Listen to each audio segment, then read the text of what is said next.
Welcome back. Now, it's the DA's final bid to convince Cape Townians to keep the city blue.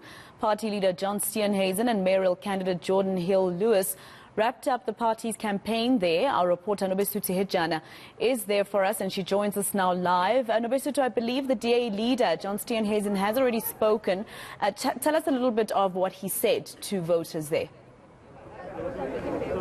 Well, they were talking about how Cape Townians as well as other people from other provinces should trust the DA, and saying that the ANC's legacy is nothing to be proud of, so they should vote for the party that has done things where people have already seen the results. And they were also talking about the relooking or reworking with the train industry, and that about 64% of the train industry in Cape Town is not operational, and that the party is planning to take over that.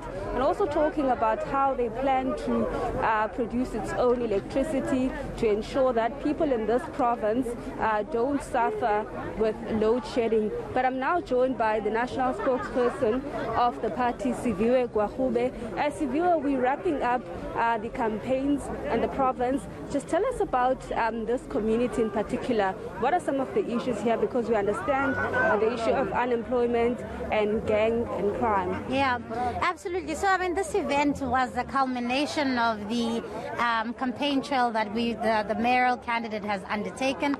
And of course, as we've said in the various speeches inside, that ultimately what we're saying is that while independent indices are confirming that where we govern, the DA governments are doing better than most, the reality is that we know that there's still more to be done, and that we can't simply rest knowing that we are the best. And that's why one of the key things that the mayoral candidate is wanting to do and address next week, as soon as he takes office, is the issue around social housing, is the issue around safety, as you've said.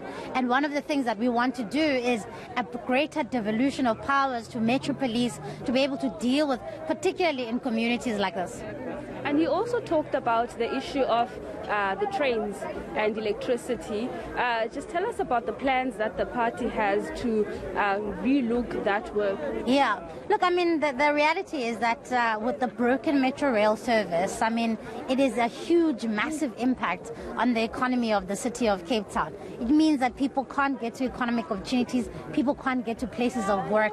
And one of the big things, as you'll remember back in 2019, that the province was seeking from national government is greater devolution of powers to local authorities, so that we can be able to say, look, if Metro Rail is unable to operate and give people reliable transport to and from economic hubs, we need greater powers to be able to do that, so that we may be able to run these things.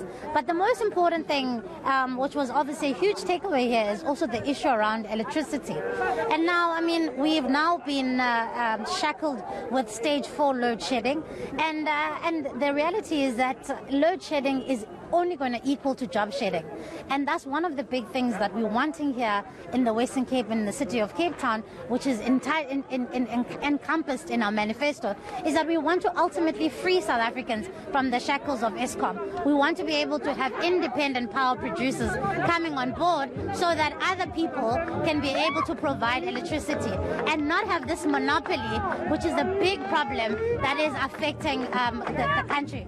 And lastly, talking about job shedding, one of the things that Mr. Lewis highlighted was that he's the young leader, and he understands that Cape Town or the province has an issue with the low or rather unemployment. How are they actually planning to tackle that? Yeah, look, I mean, one of the things that we know is that Cape Town, particularly as a city, has a far higher or a far lower unemployment rate than any other metro in the country.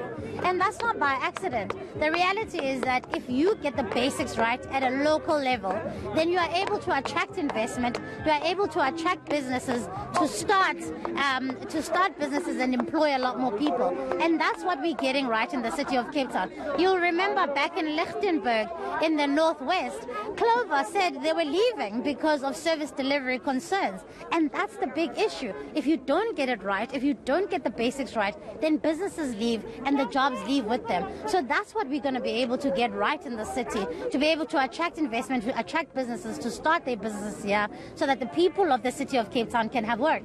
And lastly, you'll be going to Stellenbosch to talk to the youth. How important is that to ensure that the youth is involved in politics? Absolutely.